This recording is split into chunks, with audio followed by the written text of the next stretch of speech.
నమస్తే అండి, welcome back to our channel journey with Sai all tips. ఈరోజు వీడియోలో అండి తాకట్లో ఉన్న బంగారాన్ని విడిపించుకోవడానికి ఒక శక్తివంతమైన ఒక పరిహారం అండి.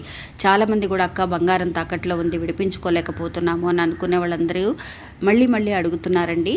అందువల్ల ఈ పరిహారాన్ని ఒక్కసారి ఉపయోగించి చూడండి ఫ్రెండ్స్. 5 అంటే 5 రోజుల్లోనే బంగారం మీ ఇల్లు వెతుక్కుంటూ వస్తుంది. అందుకోసం మనం ఏం చేయాలి అని అంటే ఒక 5 తమలపాకులను తీసుకోండి ఫ్రెండ్స్. 5 కూడా చక్కగా రౌండ్గా అలంకరించుకొని అందులో మధ్యలో ఒక నెయ్యి దీపాన్ని వెలిగించండి. వెలిగించిన తర్వాత ఇంకొక తమలపాకు మీద కొంచెం కుంకుమని తీసుకొని ఆ దీపారాధన వెలిగిస్తాం కదా మధ్యలో, ఆ దీపారాధనకి ముందుగా మీరు వరాహి అమ్మవారిని తలుచుకొని ఇప్పుడు మీకు ఒక మంత్రాన్ని చూపిస్తానండి. ఈ మంత్రాన్ని ఒక 108 సార్లు అనుకుంటూ అర్చన చేసినట్టుగా ఆ తమలపాకు మీద వేయండి అమ్మవారిని తలుచుకుంటూ.